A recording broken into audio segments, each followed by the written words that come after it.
Buenas tardes, jóvenes, gusto saludarles, ¿cómo están? Doctor licenciado, buenas tardes. Los vientos, mi Buenas Narci, tardes. ¿qué tal Anderson? ¿Qué tal están todos? Bien, bien. Buenas ¿Cómo tardes, están? sí, todo bien, Lick. Va bien.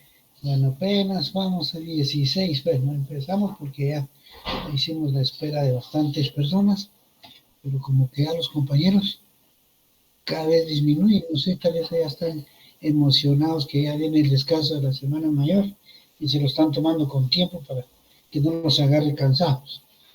Bien, vamos a ver, ya vimos lo que son los órganos jurisdiccionales, ya vimos lo que son las partes, o lo que es lo mismo los sujetos procesales.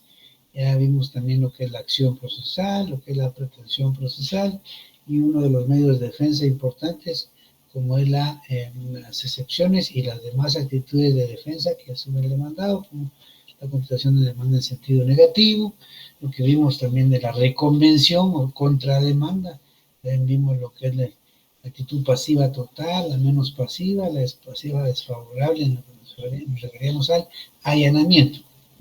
Entendido eso, vamos a ver el tribunal, que los órganos jurisdiccionales y las partes, desde luego, necesitan de auxiliares para poder resolver sus problemas. Antes de ya entrar propiamente a lo que es la prueba, cómo se practica la prueba, cuáles son los medios de prueba, vamos a ver los auxiliares del juez o los auxiliares de la Administración de Justicia, instituciones y personas que en un momento determinado ayudan al juez a resolver de mejor manera un proceso. Aquí vamos a utilizar la Constitución primero y vamos a usar la ley orgánica del Ministerio Público, vamos a usar la ley judicial, que ya sabemos que es importante que la tengamos, también vamos a utilizar el código de notariado, lo básico, y vamos también a utilizar una ley orgánica que se llama el Ministerio Público, pero que solo el nombre le quedó, pero realmente solo señala las funciones de la Procuraduría General de la Nación. Bueno, ya hemos señalado varias veces que cuando hablamos de derecho penal, quien tiene a su cargo la investigación y la acusación es el Ministerio Público. Esa institución o ese ente es el primer y gran auxiliar de la Administración de Justicia, Ministerio Público. Definiciones, pues hay muchas, ¿verdad? Señalan que es la institución encargada de la acusación oficial del Estado. Otros dicen que es el que se encarga de velar por el cumplimiento de todas las leyes del país. Pero la ley orgánica y la Constitución nos dan definiciones que también son sencillas, que no necesitan memorizarse. Vamos a ver primero el Ministerio Público. Leamos el artículo 251 de la Constitución. ¿Quién apoya hoy? Repito, Constitución, Ley de Orden Judicial, Ley Orgánica del Ministerio Público, Código de Notariado, es lo que vamos a ver más que todo. ¿Quién apoya? 251, Constitución Política.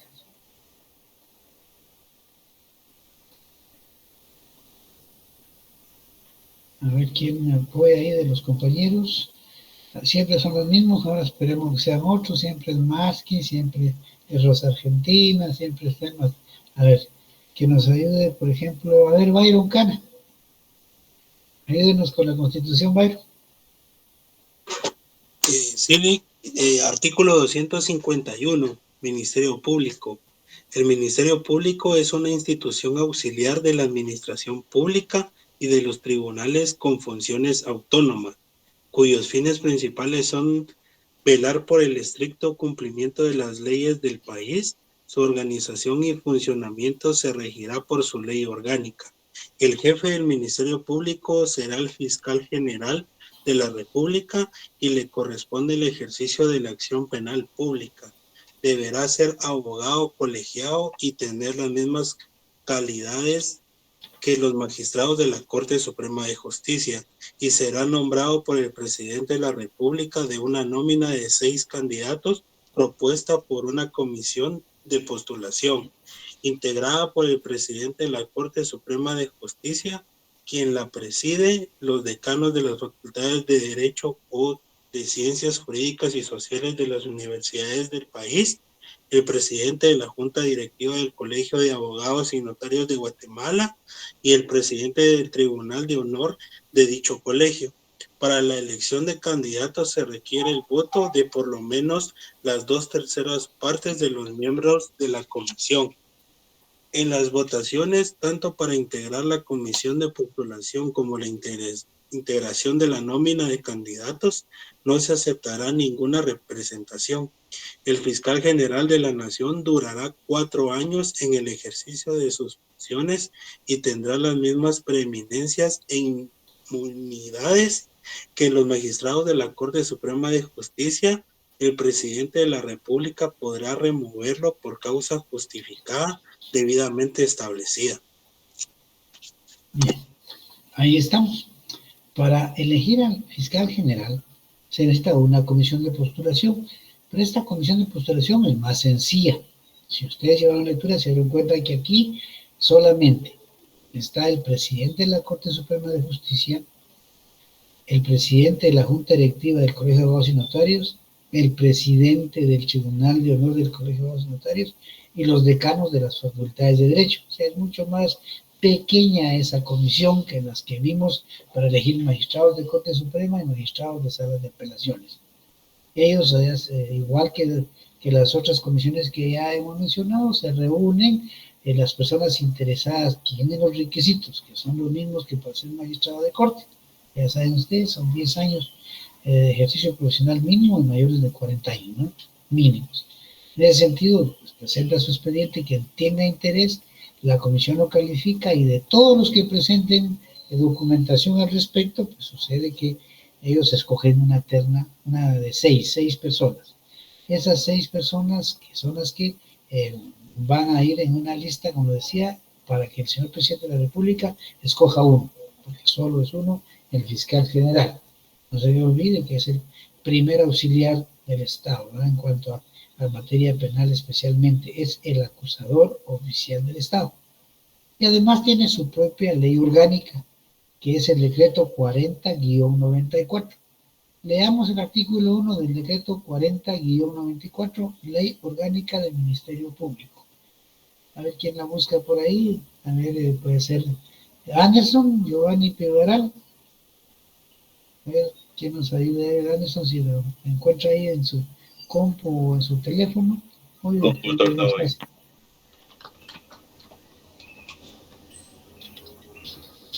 ¿Cuál dijo, perdone?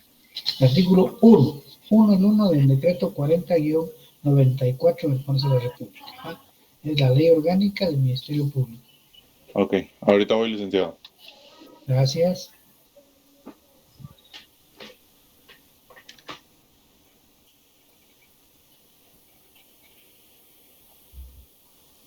Lick, perdone, ¿qué artículo dijo?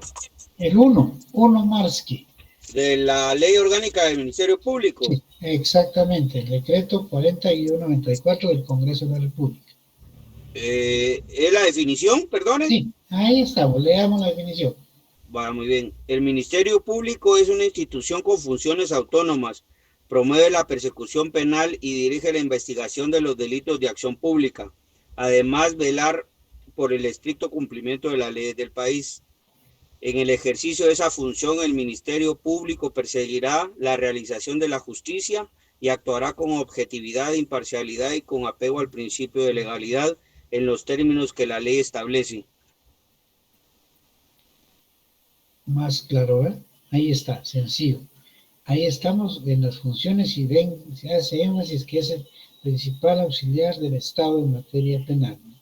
Veamos cuáles son sus principales funciones. A ver, ya que había molestado ahí a Anderson, Giovanni, Ibaral, apóyenos con el artículo 2 en cuanto a las funciones y los principios que inspiran al Ministerio Público. Veamos las funciones. Ok, artículo 2, funciones. Son funciones del Ministerio Público, sin perjuicio de las que le atribuyen otras leyes, las siguientes. Investigar los delitos de acción pública y promover la persecución penal ante los tribunales, según las facultades que le confieren la Constitución, las leyes de la República y los tratados y convenios internacionales. Ejercer la acción civil en los casos previstos por la ley y asesorar a quien pretenda querellarse por delitos de acción privada, de conformidad con lo que establece el Código Procesal Penal, dirigir a la policía y además cuerpos de seguridad del Estado en la investigación de hechos delictivos, preservar el Estado de Derecho y el respeto a los derechos humanos, efectuando las diligencias necesarias ante los tribunales de justicia. Gracias, Anderson. Esas son las funciones. Ustedes ven ahí que eso es lo que el Ministerio Público le ordena a la Constitución y se desarrolla, decíamos, en su ley orgánica. Pero además de esas funciones, vamos a ver cuáles son sus principios. El primer principio, pues, se refiere a la autonomía. Y ese principio de la autonomía, pues, también está en el artículo 251 que leímos. Tenemos en la Constitución y el 1, quien nos apoya con el artículo 3 de la ley orgánica, independientemente de los que ya ayudaron.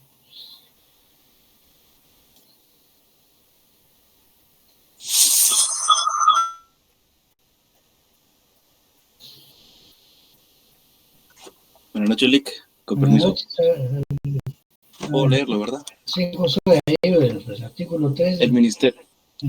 Gracias, Lick. El Ministerio Público actuará independientemente por propio impulso y en cumplimiento de las funciones que le atribuyen las leyes, sin subordinación a ninguno de los organismos del Estado ni autoridad alguna, salvo lo establecido en esta ley. Anualmente tendrá una partida en el presupuesto general de la Nación y sus recursos los administrará de manera autónoma en función a sus principios, a sus propios requerimientos, Gracias, José. Ahí mire, yo le diría, a la par ahí pongan principio de autonomía. Y quizás regresando un poquito a lo anterior, en el artículo 2, póngale las funciones así, y ahí para que se recuerden las funciones, artículo 2, la autonomía o independencia, artículo 251 de la Constitución, 1 y 3 de la ley orgánica, para que lo tengan ahí. Cuando ya estén estudiando, pues ya saben ustedes a qué se refiere ese principio de autonomía. El otro principio de coordinación, pues implica desde luego que siendo aún cuando es una institución autónoma e independiente, pues tiene que organizarse, debe estar en todo caso relacionado con las demás entidades con las que se presta el principio de coordinación. Leamos el artículo 4 para ver lo que se refiere al principio de coordinación, y pónganle en el artículo 4, principio de coordinación. Leamos el 4.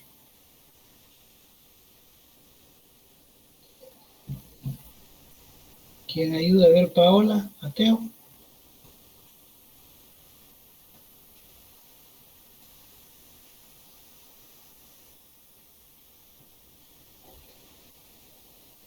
Disculpe, Lick, solo la estoy buscando.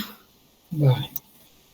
Estemos atentos a los artículos para que ustedes puedan llevar mejor la lectura, puedan hacerse unas anotaciones ahí al margen de su Constitución o de su ley para que a la hora de estudiar sea mucho más fácil.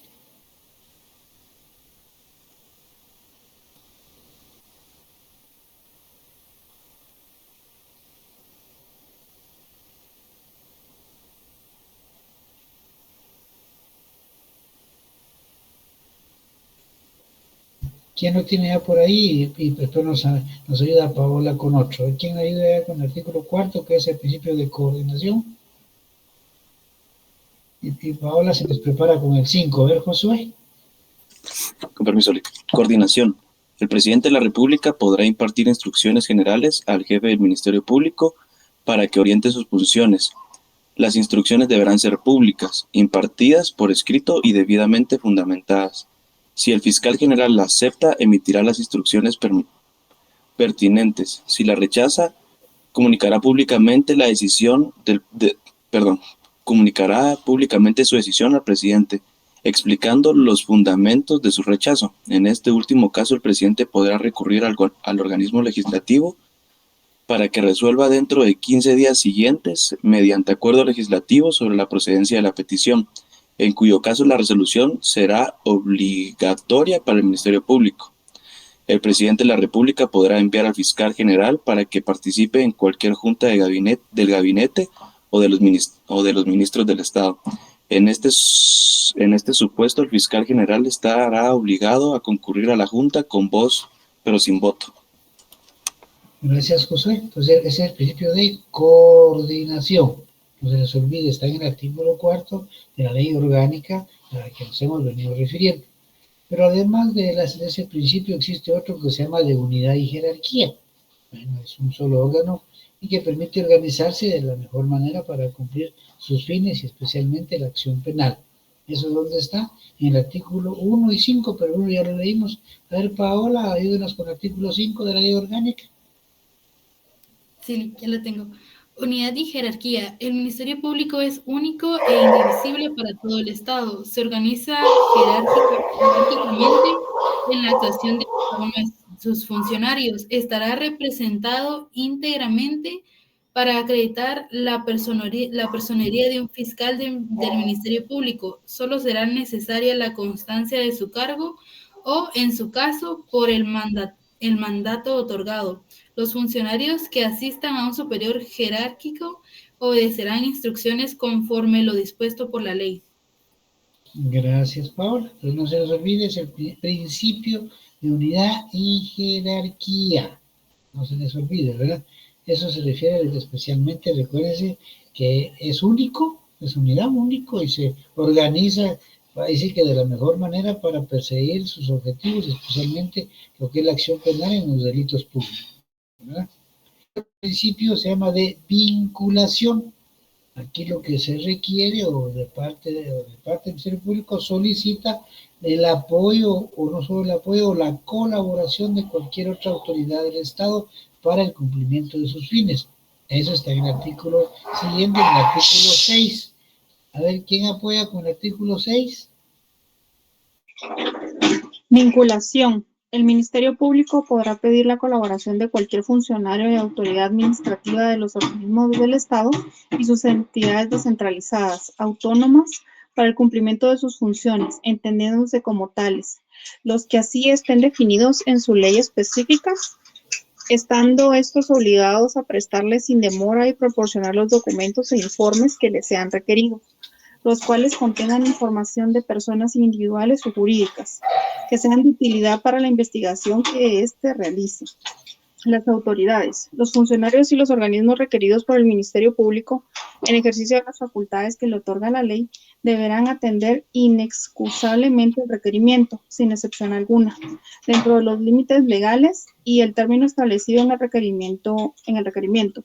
Igual obligación tiene el jefe de la Contraloría General de Cuentas, los contralores y la Superintendencia de Bancos. Gracias, Rosa Argentina. Ese se llama el principio de vinculación. Pónganle ahí en su ley orgánica a la par del artículo 6, vinculación. Hay otro principio más que se llama de información. Pues ahí, ¿qué pasa? Que el Ministerio Público está obligado a informar de todas las investigaciones que realice, siempre respetando el principio de inocencia. Recuérdense que todos somos inocentes hasta que no se demuestre lo contrario. Y también debe respetar lo que es la intimidad de las personas, su dignidad. Debe evitar poner en peligro cualquier investigación que realiza. Ese principio de información, el artículo 7. ¿Quién nos apoya con el 7?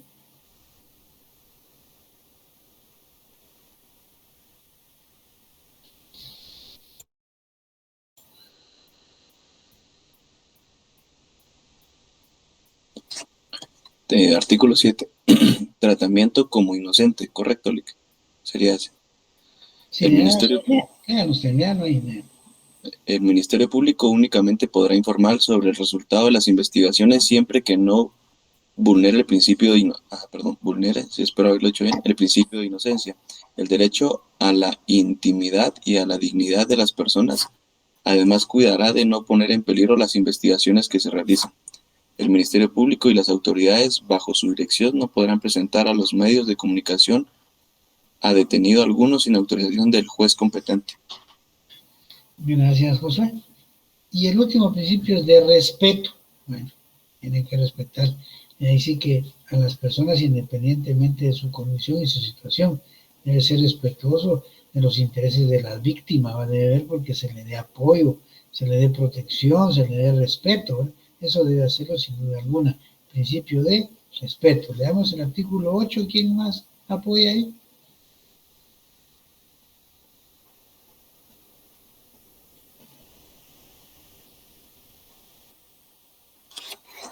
Respecto a la víctima, el Ministerio Público deberá dirigir sus acciones tomando en cuenta los intereses de la víctima, a quien deberá brindar amplia asistencia y respeto. Le informará acerca del resultado de las investigaciones y notificará la resolución que pone fin al caso, aun cuando no se haya constituido como, querellante. No, esa palabra así no. Sí, no es como querellante. Bien, gracias Josué. Entonces no se les olvide, 6 son los principios. Autonomía, artículo 251 de la Constitución, 1 y 3 de la Ley Orgánica. Coordinación, artículo 4. Unidad y jerarquía, artículo 1 y artículo 5. El principio de vinculación, artículo 6. Principio de información, artículo 7. Y el principio de respeto, artículo 8. Lo tengan ahí anotadito para que no se les complique la vida. Eso es lo básico. Hay otras cosas más que el Ministerio Público, pero en su momento ustedes la verán en los otros cursos futuros. Aquí en el momento vemos lo indispensable por tratarse de un auxiliar de los tribunales. El segundo auxiliar se llama Procuraduría General de la Nación. Aquí lo que sucede es que antes el Ministerio Público y la Procuraduría eran un solo ente. Ahí se realizaba todo porque el Ministerio Público era el que investigaba pues los delitos y acusaba, en cambio la Procuraduría era el ente que asesoraba al Estado y sigue siendo eso. ¿Sí? La Procuraduría General de la Nación es el asesor por excelencia del Estado, quien tiene a su cargo la representación del Estado. Y está también en la Constitución, lo veamos en el artículo 251 que ya leímos y en el artículo 252. Leámoslo, por favor.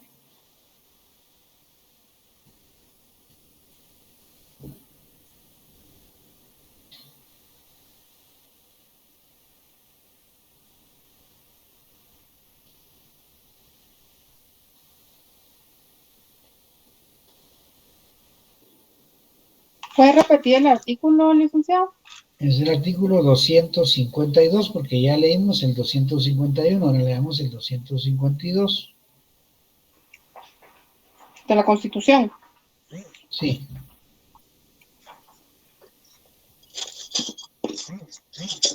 Procuraduría General de la Nación. La Procuraduría General de la Nación tiene a su cargo la función de asesoría y consultoría de los órganos y entidades estatales. Su organización y funcionamiento se regirá por la Ley Orgánica. El Procurador General de la Nación ejerce la representación del Estado y es el jefe de la Procuraduría General de la Nación. Será nombrado por el Presidente de la República, quien podrá removerlo por causa justificada debidamente establecida. Para ser Procurador General de la Nación se necesita ser abogado, colegiado y tener las mismas calidades correspondientes a magistrado de Corte Suprema de Justicia. El Procurador General de la Nación durará 4 años en el ejercicio de sus funciones y tendrá las mismas preeminencias e inmunidades que los magistrados de la Corte Suprema de Justicia. Gracias, Rosa Argentina. Entonces no se les olvide. Y no se van a confundir. El decreto 512 dice ley del Ministerio Público, ¿verdad? Pero ya esa no es esa ley. Se creó el decreto 40-94, que es exclusiva del Ministerio Público. Y este decreto 512, también del Congreso de la República, solo regula lo que se refiere a la Procuraduría General de la Nación. El artículo 5 nos señala claramente el nombramiento de quién debe hacerlo y los requisitos como son el nombramiento del presidente y debe ser abogado colegiado y tener unas calidades y requisitos de un magistrado de Corte Suprema de Justicia. Las funciones de la Procuraduría las encontramos en este decreto 512. Ahí encontramos y vamos a ver desde el artículo 1 hasta el artículo 45 donde están sus funciones, pero vamos a resumir, ¿verdad? No vamos a tener todas y veamos primero que nada ¿qué es lo que hace? Pues ser dirigida por un Procurador General de la Nación, que es la máxima autoridad nombrada por el presidente. Es quien representa al Estado, es decir, que ejerce la personería de la Nación. Él comparece en los procesos en que por ley tenga que actuar la Procuraduría y es el Procurador quien comparece, ¿verdad? Representando al Estado. Además de eso, tiene otras funciones importantes en relación a los menores de edad, a los incapaces o a las personas ausentes, porque tiene que representarlos provisionalmente. Y por otro, además, asesora a toda la administración pública, es el asesor del Ministerio de todos los demás entes del Estado. Todas las instituciones tienen obligación de pedirle su opinión a la primera generación en cualquier expediente administrativo que se tramite. Y asimismo es el encargado de contestar las demandas que planteen contra el Estado y también plantear en nombre del Estado las demandas que le correspondan. Esas, como les digo, están así regadas del artículo 1 hasta el artículo 45 en la ley del Ministerio Público, que está en el decreto 512 del Congreso de la República. Por favor, no vayan a confundirse, aquí está, se quedó solo para ejercer las funciones de la Procuraduría General de la Nación. Ahora, ¿cómo se organiza? Bueno, pues ahí lo que tiene es que la Procuraduría tiene diversas secciones. Una de ellas está, por ejemplo, la de consultoría, es lo que hablábamos hace rato. Cualquier entidad del Estado puede consultar, pedir opiniones en ese sentido. Por favor, no se les olvide que es quien representa al Estado. ¿Quién va a demandar en nombre del Estado? Pues no, el presidente no es el Procurador General de la Nación, a excepción de materia penal que corresponde exclusivamente al Ministerio Público del que ya platicamos. ¿Estamos más o menos ahí? ¿Estamos bien? ¿Alguna duda? ¿La aclaramos antes de seguir? Bueno, ahora vemos otro auxiliar, los abogados. Los abogados somos auxiliares de primer orden para los jueces. Recuérdense que los abogados, si tenemos una preparación académica, conocemos los procesos y el juez confía en que estamos actuando no solo con conocimientos académicos, científicos, sino también con dignidad, con honorabilidad, con ética. Y dice, bueno, ¿qué es el abogado? Pues es un profesional del derecho, ¿no?, que ya se ha graduado de abogado y notario, de licenciado en ciencias jurídicas y sociales, ha sido juramentado, cumple con los requisitos de la ley, asesora a sus clientes y también defiende el honor, la vida, la libertad, la integridad, el patrimonio de las personas ante los tribunales, ¿no? Esta es una profesión enteramente libre, que van a ver ustedes lo precioso que es esta profesión cuando primero Dios tengan la oportunidad de ejercerla. ¿Dónde encontramos los requisitos y todo lo que se refiere a los abogados? Ley del organismo judicial. Vamos ahora, por favor, a la ley judicial. Leamos el artículo 196 para empezar. 196.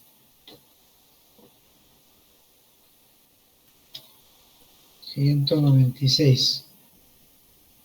¿Quién nos ayuda ahí? Marsky.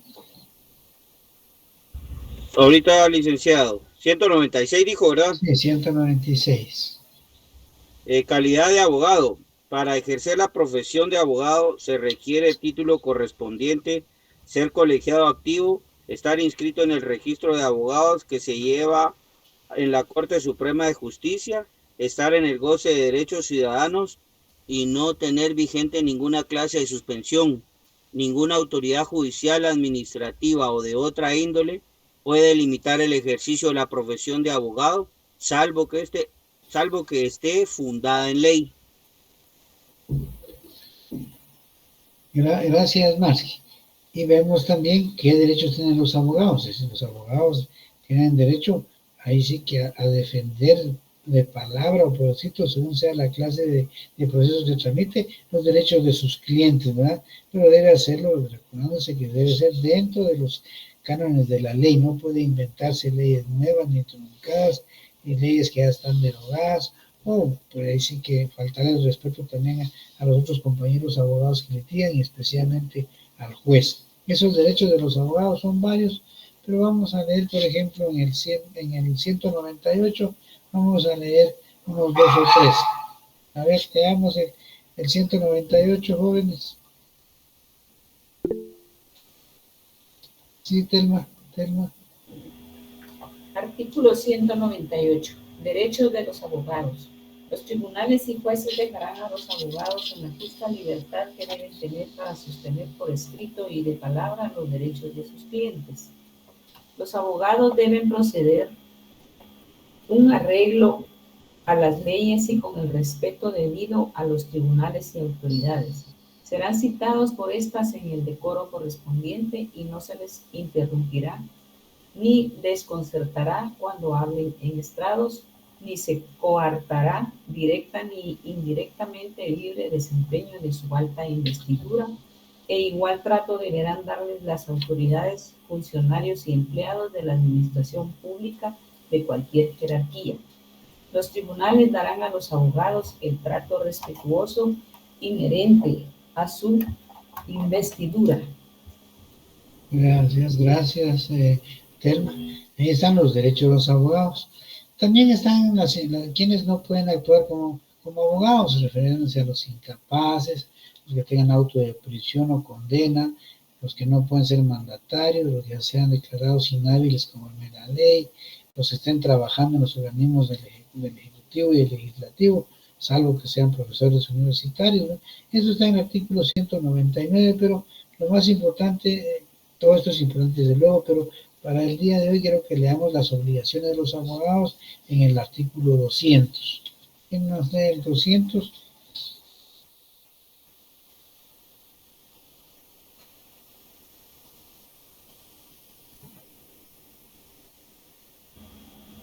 Artículo 200. Obligaciones. Son obligaciones de los abogados. Inciso A, guardar lealtad procesal a las partes y al tribunal, comportándose en su conducta pública y profesional con decencia, honorabilidad y decoro. Su vida privada debe ser compatible con tales calificaciones. B, alegar por escrito o de palabra sin faltar a la verdad de los hechos, ni contra las disposiciones legales. Inciso C, defender gratuitamente a los declarados pobres y a los procesados que no nombren defensor. Los jueces cuidarán de distribuir equitativamente entre los abogados de su jurisdicción la defensa de los pobres y tienen facultad para imponer a aquellos multas de 5 a 25 quetzales cuando sin justa causa no cumplan con su deber. Gracias, Telma. Si van a la lectura se dieron cuenta que en el inciso A habla de que deben comportarse siempre con decencia, con honorabilidad, con decoro, siempre.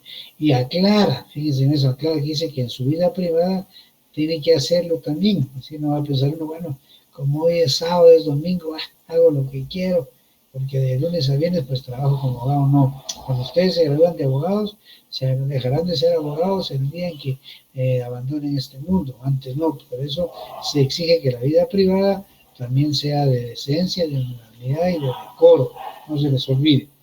Yo les hablaba el otro día que el ser abogado es una gran responsabilidad, no es nada más de que soy abogado y hago lo que quiero, no. Es decir, les señalaba yo de la responsabilidad de los jueces. ¿Se recuerdan ustedes que les decía que los jueces tienen responsabilidad penal, civil y disciplinaria? Les hablaba de las penales que incurren en delitos. Lo mismo sucede con los abogados. Pueden incurrir en delitos que les hagan perder su calidad temporal o definitiva de ejercer la profesión de abogado. Hay que tener mucho cuidado con eso. Les decía también que están sujetos a responsabilidades civiles, que son daños y perjuicios si los jueces actúan mal. Pues también los abogados, si por su ignorancia, por no estarse preparando correctamente, o por culpa, o por descuido, o por negligencia también son responsables, también pagan daños y perjuicios. La disciplinaria también existe. Está el Colegio de Abogados y Notarios, hay un código de ética profesional que si uno lo viola, pues también puede ir ahí, puede ser suspendido en su función de abogado por X tiempo en el Tribunal de Honor del Colegio de Abogados y Notarios.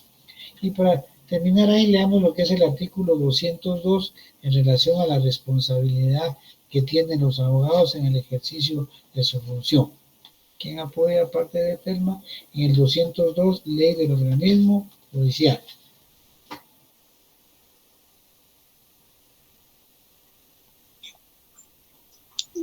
202. Responsabilidad. Los abogados son responsables de los daños y perjuicios que sufren sus clientes por su ignorancia, culpa, dolo, descuido, negligencia o mala fe comprobadas.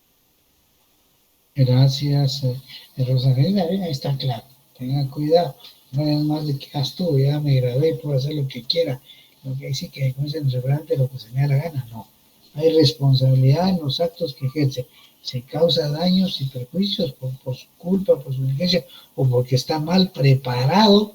Por eso les digo yo siempre, prepárense bien. No es solo para ganar un curso, es una profesión que van a ejercer de por vida. Entonces deben de prepararse bien. ¿Para qué? Para que cuando las personas los busquen, para que presten sus servicios, se vayan contentos, satisfechos de su honorabilidad y de su capacidad, y van a regresar a buscarlos cuando lo necesiten de nuevo, e incluso los van a recomendar. Por el contrario, si su función deja mucho que desear, pues pueden ser sujetos a ser demandados por daños y perjuicios y hablar mal de ustedes y nadie los va a recomendar. Prepárense porque es importante. Ese es otro auxiliar. Hemos visto pues, 3 auxiliares hasta el momento, ¿verdad? El Ministerio Público, la Procuraduría General de la Nación y el abogado. Vamos a ver un cuarto que se llama el notario. Los notarios.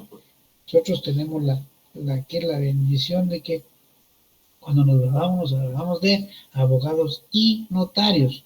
Tenemos 2 títulos profesionales, abogados y notarios, y tenemos un grado académico que es distinto, ¿vale? Licenciado en Ciencias Jurídicas y Sociales, pero en la calle, en la práctica, ejercemos como abogados y notarios, o como abogados, solo no abogados, o solo notarios. Y aquí tenemos esa bendición que podemos escoger. En muchos países no. Aparte es el abogado y aparte es el notario. Aquí no. Podemos ejercer las 2 profesiones si creemos que tenemos el tiempo para realizar las cosas de la mejor manera. En Guatemala existe un código que se llama Código de Notariado. Búsquenlo por ahí, Código de Notariado, donde habla los requisitos para ser notario. Aquí vamos a ver, nos habla de lo que es la fe pública. ¿Qué es lo de la fe pública? Pues todo lo que nosotros hacemos como notarios se tiene por cierto, ¿no? Porque tenemos una preparación académica, manejamos principios, manejamos valores, pues se supone que lo que decimos nosotros es verdad, aunque también puede atacarse en un determinado una falsedad o una nulidad, pero en términos generales se entiende que como notarios todo lo que escribimos en una escritura pública o en un acta es verdad, es cierto, así de simple. Ya encontraron lo que es el Código de Notariado, para que leamos el artículo 1 primero y el 2 después. ¿Quién apoya? A ver,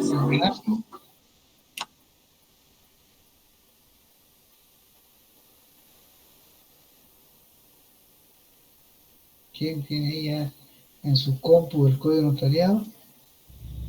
El Código de Notariado. De notariado, el artículo 1. Sí, así es. El notario tiene fe pública para hacerse constar y autorizar actos y contratos en que intervenga por disposición de la ley o requerimiento de parte. Gracias, Marce. Fe pública. Fíjese eso. Esa fe pública la da el Estado. Está diciendo usted tiene la preparación académica para hacerlo, usted es una persona responsable, usted es una persona honorable. Porque vamos a ver, los requisitos para ser notario se exige la honorabilidad. Si usted es una persona honorable y ya cumplió con los requisitos académicos respectivos, pues usted puede ejercer la función de notario. Leamos el artículo 2.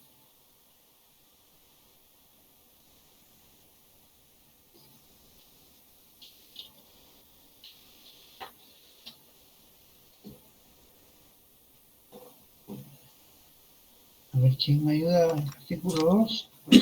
Para ejercer... Perdón, a ver, Josué. Ok, gracias, Lick. Para ejercer el notariado se requiere ser guatemalteco natural, mayor de edad del estado seglar y domiciliado en la República, salvo lo dispuesto en el inciso 20 del artículo 60. Haber obtenido el título facultativo en la República o la incorporación con arreglo a la ley. haber registrado en la Corte Suprema de Justicia el título facultativo o de incorporación y la firma y sello que usará con el nombre y apellidos usuales. El último, ser de notaria honradez. Notoria honradez. Fíjense bien, ser de notoria honradez. Usted es honorable, es honrado. Usted va a hacer las cosas correctas. Cuando uno está en su oficina como notario, la gente llega con la confianza y le pone en sus manos a uno la protección de su patrimonio, haciendo contratos de compraventa, contratos de arrendamiento, haciendo contratos de sociedades, hace uno contratos de donaciones, hace testamentos, mire, realiza un montón de contratos, mandatos, en que se dispone de los bienes de las personas. Eso es importantísimo. Por eso, ese último requisito de notoria honradez es vital. ¿Y cómo es que se trata de atacar a una persona que no es honrada? Pues ahí existe el código, así se llama, Código de Ética Profesional. Y ese código señala que el Tribunal de Honor del Colegio de Abogados y Notarios puede sancionar a uno de sus agremiados si incumple con los postulados que señala el mismo Código Notarial. No se les olvide, el artículo 1, que es el notario, el artículo 2, es los requisitos. Y vemos en el artículo 3 que hay impedimentos totales para poder ejercer el notariado y también hay parciales, pero veamos primero los impedimentos totales para ejercer la profesión de notario, ¿verdad? Artículo 3, ¿quién nos ayuda?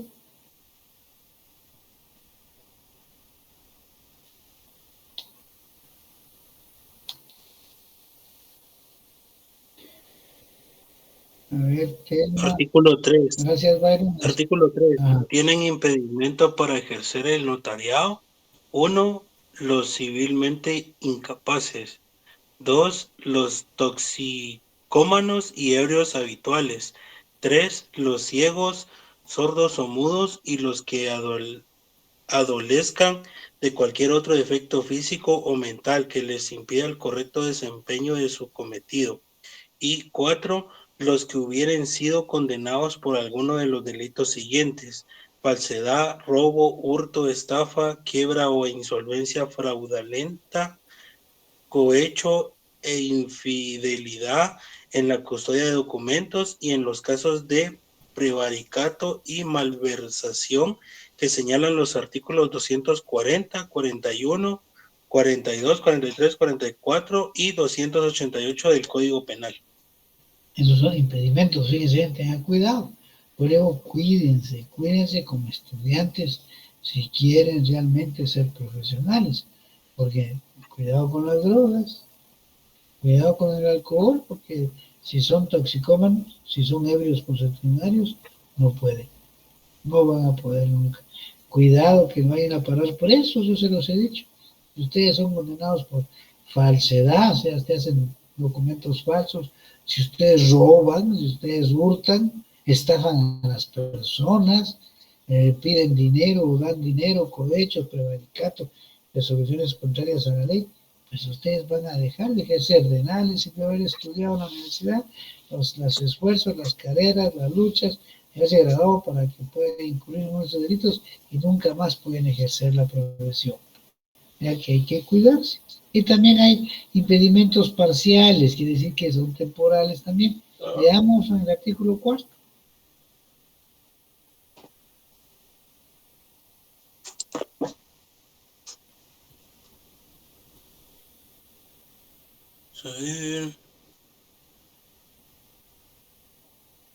Artículo 4. No pueden ejercer el notariado: 1. Los que tengan auto de prisión motivado por alguno de los delitos a que se refiere el inciso 4 del artículo anterior.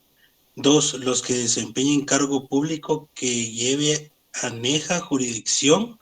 3. Los funcionarios y empleados de los organismos ejecutivos y judicial y de las municipalidades que devenguen sueldos de Estado o del municipio y el presidente del Congreso de la República. 4. Adicionado por el artículo 1 del Decreto Ley 3584 del Jefe de Estado, los que no hayan cumplido durante un trimestre del año civil o más con las obligaciones que impone el artículo 37 de este código.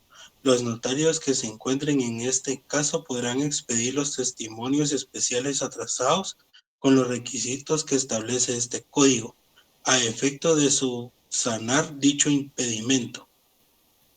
Gracias, Mike. Entonces, tengan cuidado que no se les olvide, porque muchas personas creen que porque tienen fe pública pueden hacer lo que quieran, hasta cuestiones ilegales, y eso no se puede. Y recuérdense que la fe pública, como dije, se tiene, todo lo que hace un notario se tiene por cierto. Veamos un ejemplo en el artículo 186, procesal civil y mercantil. ¿Quién ayuda? 186, procesal civil y mercantil.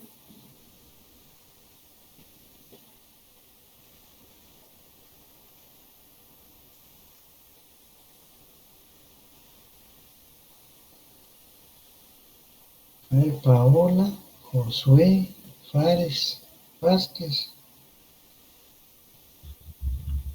El 186, autenticidad de los documentos. Ahí estamos, a ver más, que ahí estamos. Los documentos autorizados por notario o por funcionario o empleado público en ejercicio de su cargo producen fe y hacen plena prueba, salvo el derecho de las partes de redaguirlos de nulidad o falsedad. Los demás documentos a que se refieren los artículos 177 y 178, así como los documentos privados que estén debidamente firmados por las partes, se tiene por auténticos salvo prueba en contrario.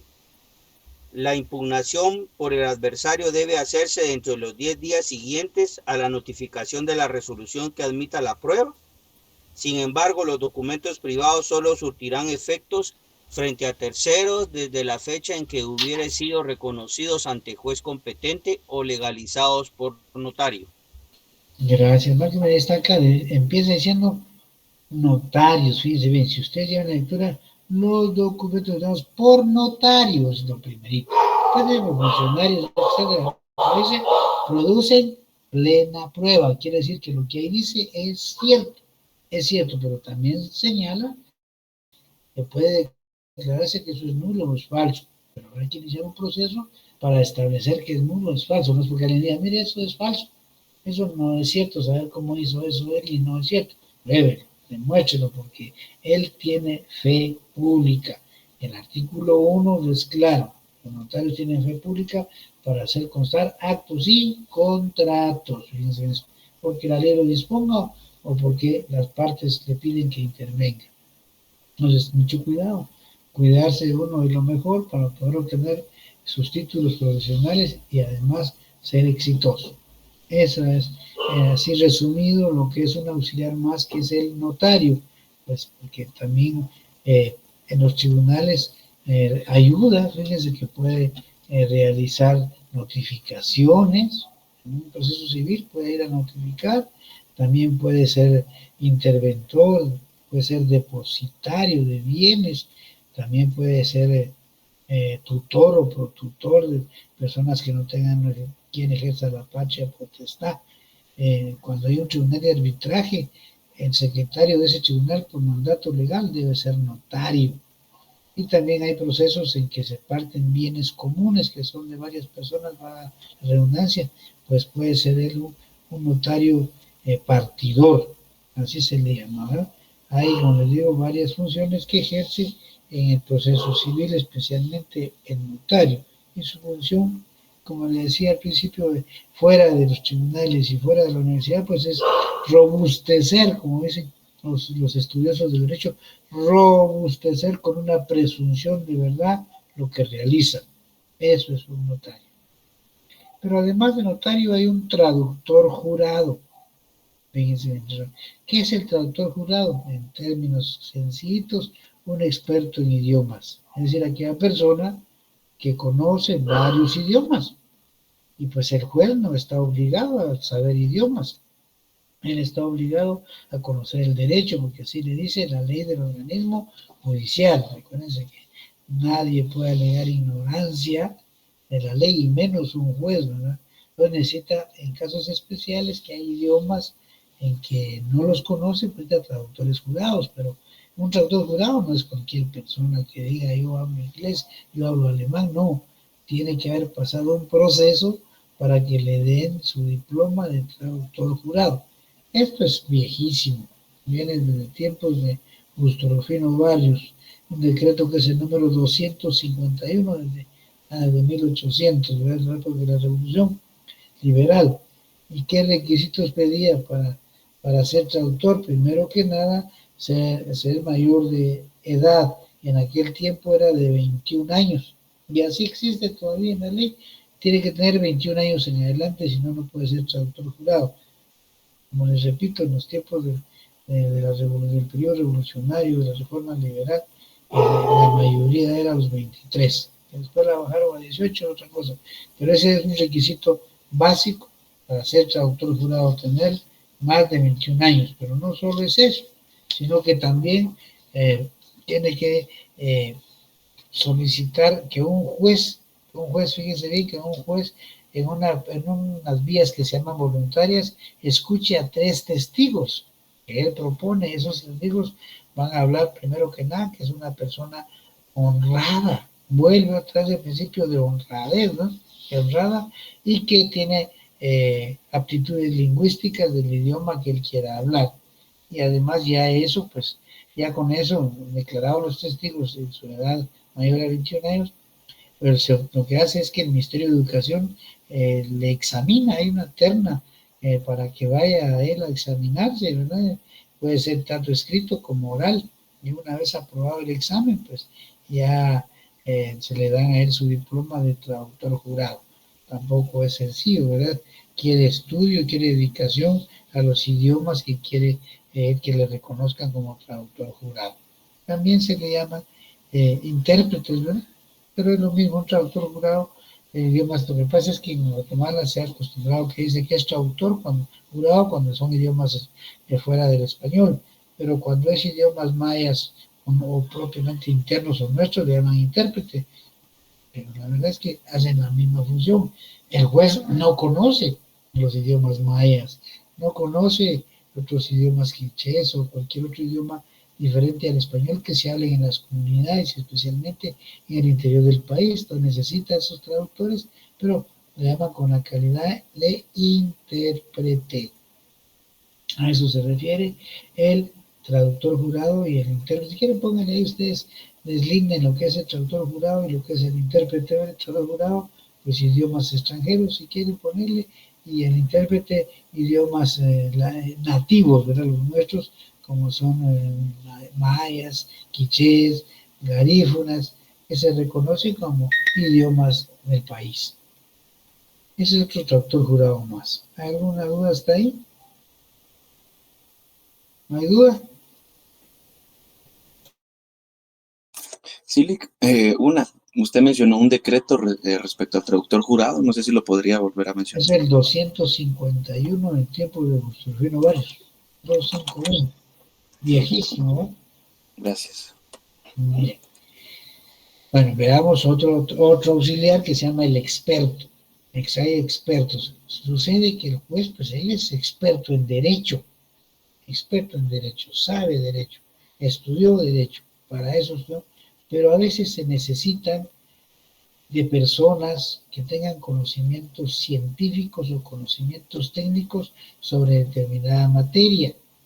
Es decir, como lo que le llamamos comúnmente los peritos, es peritos de materia, pues son expertos, deben tener conocimientos de eso.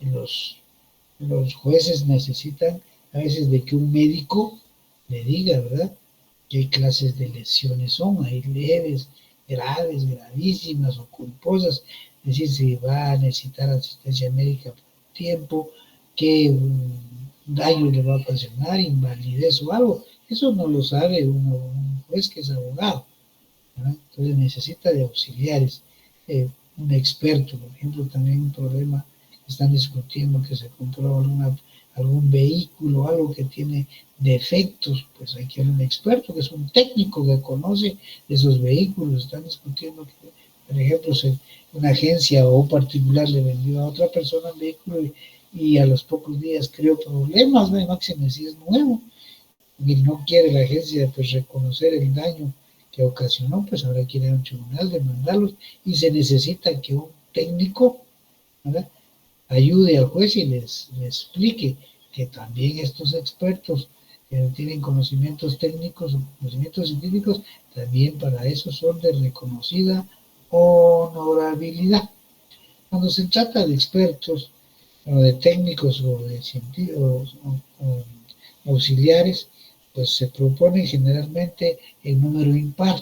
Muchas veces se ponen de acuerdo las personas que sea solo uno, que consideran que es la persona idónea y que puede dar un dictamen correcto. Pero cuando no, pues puede haber uno de cada parte y además un tercero que nombra al juez para que a la hora de un problema pues se tome una decisión.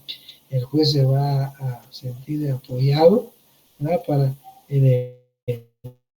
un experto que le auxilia y que es una persona honorable y que conoce la materia. Veamos el 164 del procesal civil y mercantil para ver de los expertos. 164.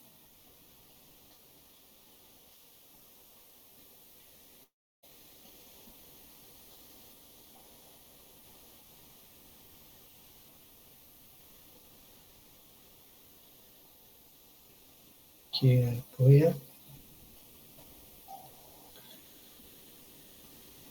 Se supone que hay 23, habemos 23 personas, pero siempre apoyan los mismos. ¿Y qué pasa con los demás compañeros? A ver, ¿qué sucede?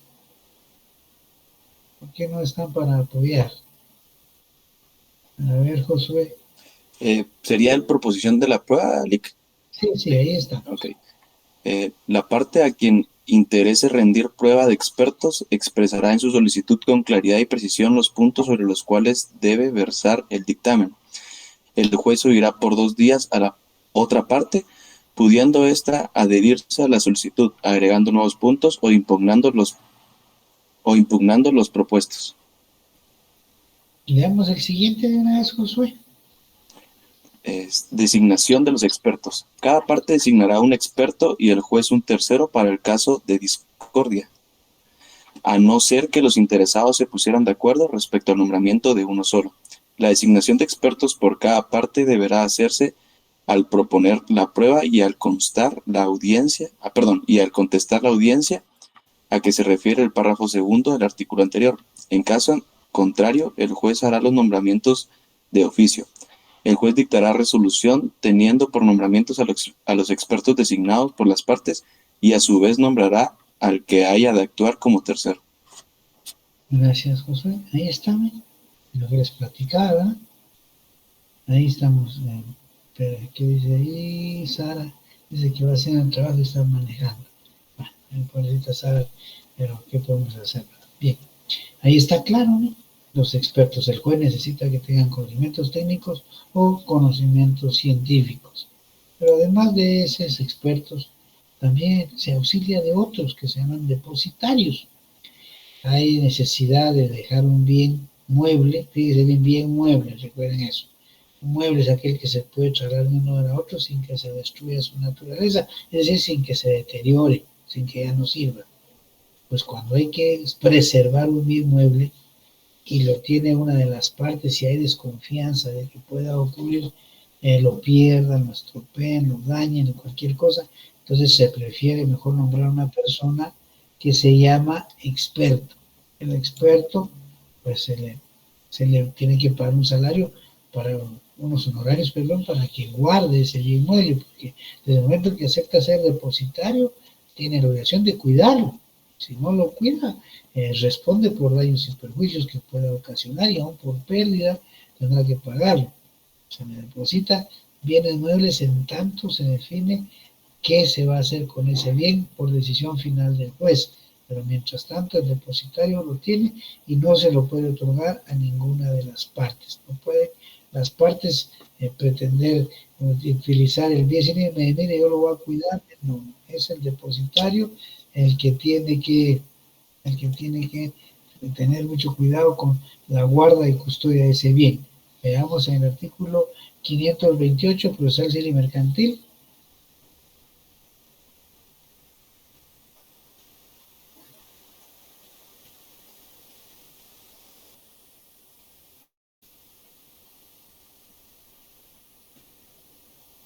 528, a ver, Paola Mateo. Procesal mercantil. Ahorita voy. A ver, bueno, espera, a ver, Rafael, y después nos va a ayudar Paola Mateo con el artículo siguiente. A ver, 528.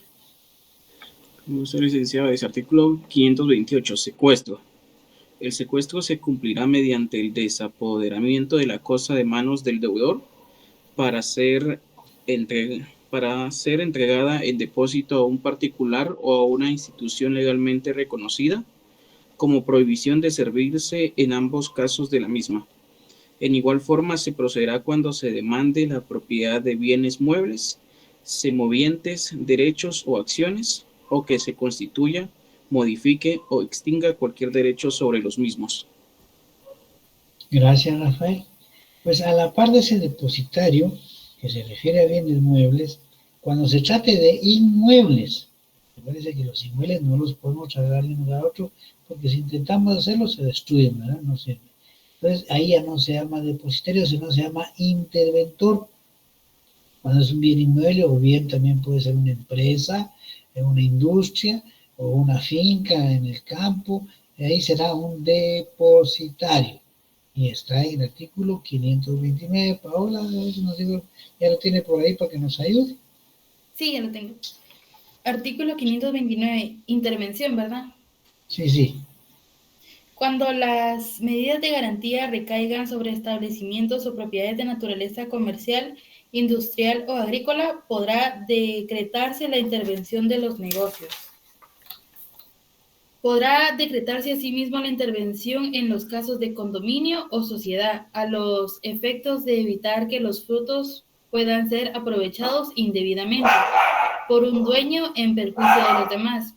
El auto que disponga la intervención fijará las facultades del interventor, las que se limitarán a lo estrictamente indispensable para asegurar el derecho del acreedor o del condueño, permitiendo en todo lo posible la continuidad de la explotación. Asegurado el derecho del acreedor, se decretará de inmediato el cese de la intervención. Gracias, Paola. Todo esto son auxiliares externos de los tribunales, ¿sí? Son personas que no trabajan en los tribunales, están fuera totalmente de los tribunales. Pero hay unos auxiliares que son internos, diferencien bien ahí. Los que vimos son auxiliares externos. Ahora los internos son aquellos que trabajan todos los días con el señor juez, y ya los hemos mencionado, los secretarios, los oficiales. Ya hemos leído eso en la ley del organismo judicial, que están ahí desde el artículo 109 hasta el artículo 112 de la ley del organismo judicial, pero también hemos visto que está su nombramiento en la Constitución. Leamos el 209 de la Constitución.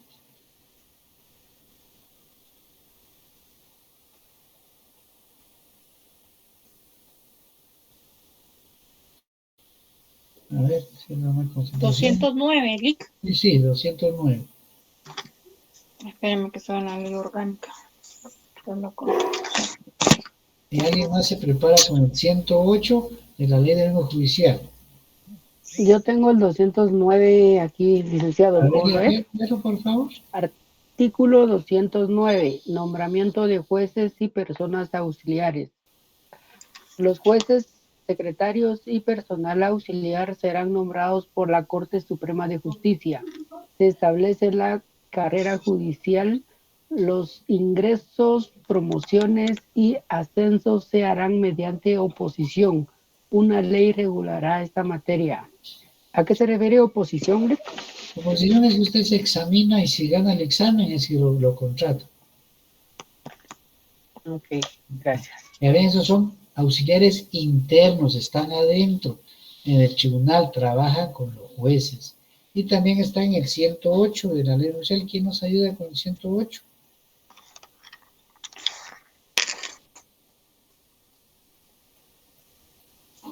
A ver, Rosa Argentina. ¿Cuál ley? El 108 de ley del judicial. Ley del judicial. Ok. Y alguien más se prepara con el 112 de la LOJ. para que demos por terminar los otros auxiliares. Secretarios. En cada uno de los tribunales de justicia habrá un secretario que autorice las resoluciones que se dicten y las diligencias que se practiquen, y además el personal que requiere el servicio. Por ausencia, impedimento o enfermedad de los secretarios de los tribunales, se actuará con otro que se nombre específicamente o con 2 testigos de asistencia. Y por último, el 112, Rosa Argentina, terminamos con usted de una vez. 112. Otras obligaciones. Las demás obligaciones de los secretarios y del personal auxiliar de los tribunales se especificarán en las leyes, reglamentos y acuerdos de la Corte Suprema de Justicia. Ahí estamos. Entonces son los auxiliares internos. Son los secretarios, los comisarios, los notificadores y los oficiales. Ellos son los auxiliares internos. Todos los demás son los externos.